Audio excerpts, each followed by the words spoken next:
En ce qui concerne les répercussions dans la vie professionnelle, là, il n'y a pas eu de changement, donc au niveau de la qualité et la quantité de travail, et en ce qui concerne également le comportement au travail. Donc ça, ce sont les résultats qu'on a obtenus juste après la prise en charge. Avec NC, on a eu la chance et l'occasion de pouvoir réaliser un suivi à 6 mois. Et le suivi à 6 mois nous donne des résultats très positifs, c'est-à-dire que les améliorations que nous avons obtenues au niveau cognitif se sont maintenues. Les améliorations au niveau de la symptomatologie positive également se sont maintenues. Au niveau du comportement de travail, on n'avait pas obtenu de changement après la prise en charge, mais 6 mois après, donc, le comportement de NC à son lieu de travail s'améliorait. Donc, il faut savoir que le comportement était évalué par sa monitrice. Et ce meilleur comportement était surtout dû à de meilleures habilités sociales. Et NC était aussi contente de pouvoir nous dire qu'elle s'était remise à la lecture de livres. Il y a un résultat donc, plutôt négatif, c'était qu'on a obtenu en fait une diminution de sa capacité à contrôler ses pensées. Donc c'était sur un questionnaire subjectif qui mesurait la capacité à contrôler ses pensées.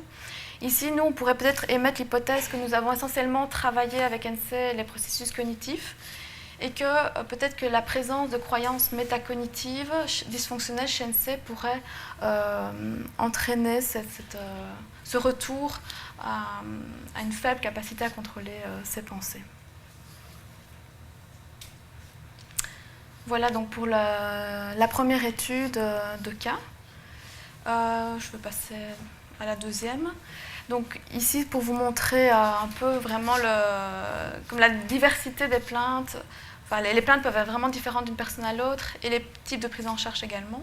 Je vais vous présenter donc une deuxième prise en charge que nous avons réalisée avec GEO, qui émettait comme difficulté de préparer un repas, et c'était donc son objectif de remédiation.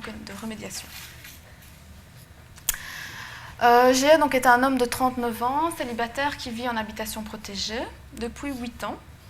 Vers l'âge de 18-19 ans, il a été diagnostiqué schizophrène, donc avec une schizophrénie indifférenciée.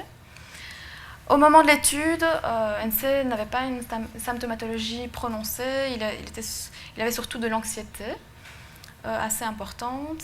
Il a réalisé 11 années d'études et il avait différentes occupations, différentes activités dans une association, notamment de l'expression écrite et artistique, de la relaxation et du jardinage.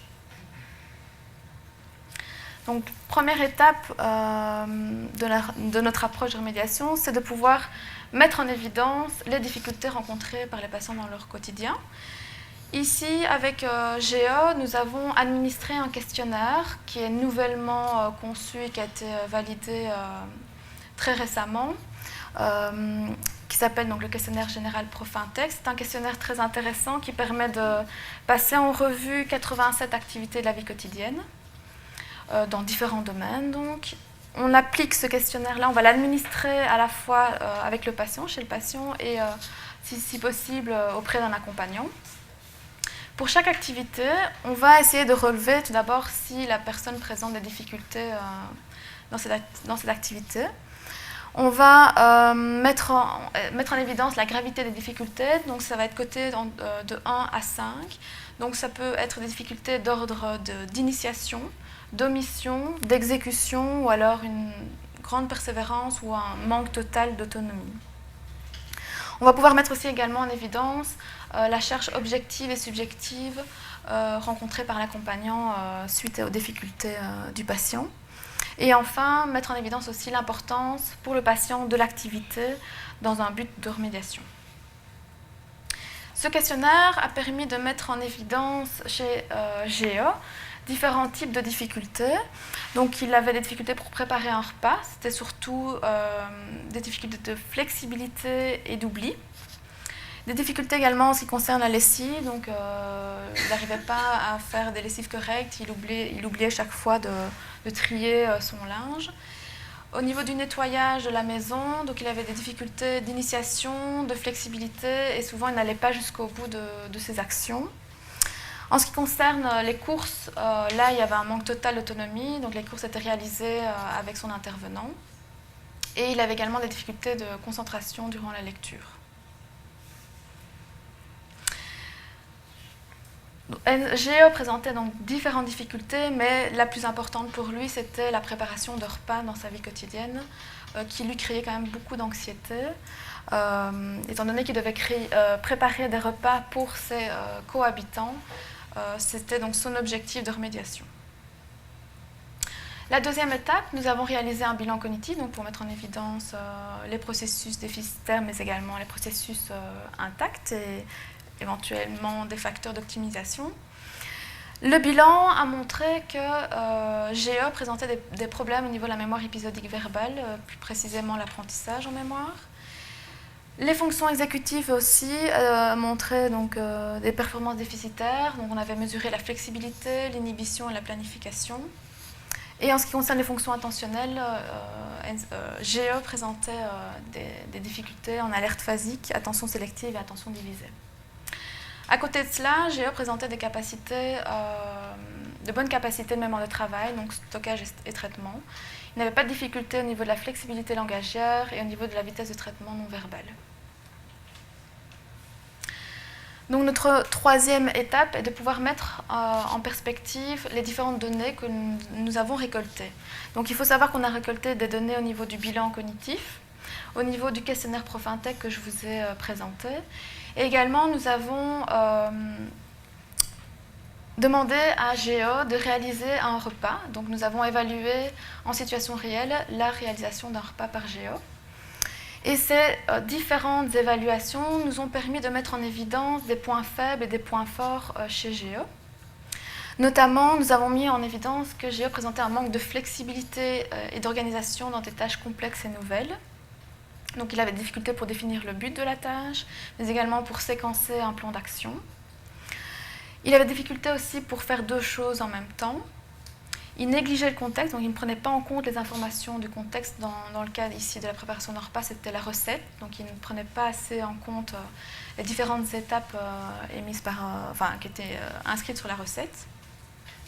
Et il avait des difficultés à maintenir son action jusqu'au bout, à poursuivre l'objectif final. Donc il n'a pas su atteindre l'objectif final qui était de pouvoir réaliser un repas. Il y avait une entrée, un plat et un dessert. Et à côté de ça, donc, il présentait également une hyperactivité qui pouvait être mise en relation avec une anxiété assez élevée. À côté donc, des points faibles qu'on a mis en évidence, on a également des points forts. C'est que GE présentait des processus de mémoire de travail préservés, ce qui est donc assez important dans le cas d'activités de la vie quotidienne telles que faire la cuisine. Des capacités attentionnelles, bon, c'est vrai qu'elles montraient des déficits sur les capacités intentionnelles, mais ces capacités étaient quand même néanmoins suffisantes pour pouvoir traiter l'information et pouvoir recevoir un programme de remédiation cognitive. Il présentait une conscience partielle de ces difficultés, donc ça on en a un peu parlé tout à l'heure. C'est vrai que la majorité des patients avec qui nous avons travaillé présentent une certaine conscience de leurs difficultés cognitives. Ou alors nous avons travaillé cette conscience et également donc, une haute motivation, un critère assez important aussi pour une prise en charge. Donc les différents points faibles que nous avons mis en évidence nous ont amené à orienter notre prise en charge vers un entraînement de la gestion du comportement dirigé vers un but. Donc nous avons administré une stratégie qui s'appelle le Goal Management Training, qui a été développée par Robertson pour des personnes avec traumatisme crânien. Cette stratégie a été validée dans d'autres types de populations. L'objectif donc, de cette stratégie est d'améliorer donc, le comportement dirigé vers un but. Comment? En essayant d'aider la personne à apprendre à mieux établir des plans dirigés vers un but et à les réaliser efficacement. Un grand avantage de cette stratégie, c'est qu'elle peut être appliquée dans beaucoup de contextes différents et en milieu naturel. Donc là, voici. Donc nous avons travaillé avec GE sur les 5 étapes. Avant d'abord de travailler la stratégie, nous avons réalisé donc, une séance de psychoéducation pour discuter avec GE de ces difficultés dans la vie quotidienne, de ces difficultés précises que nous avions relevées lors de la préparation d'un repas. Nous avons aussi discuté de la stratégie que nous lui proposions d'apprendre pour essayer de pallier à ces difficultés. Et nous avions également discuté de son bilan cognitif. Donc, après cette séance de psychoéducation, nous avons proposé à Géo d'apprendre une stratégie qui puisse l'aider à mieux s'organiser, à mieux planifier ses actions. Et cette stratégie, elle consiste en 5 étapes. La première, c'est d'apprendre à stopper dans une action. C'est une étape assez difficile. On n'a pas l'impression que ça paraît difficile comme ça, mais pouvoir prendre conscience de ce qu'on est en train de faire. Donc, quand on est en train par exemple, de cuire la viande tout en faisant les pommes de terre, pouvoir prendre conscience qu'on fait 2 choses en même temps. Donc, apprendre à prendre conscience durant l'activité à différents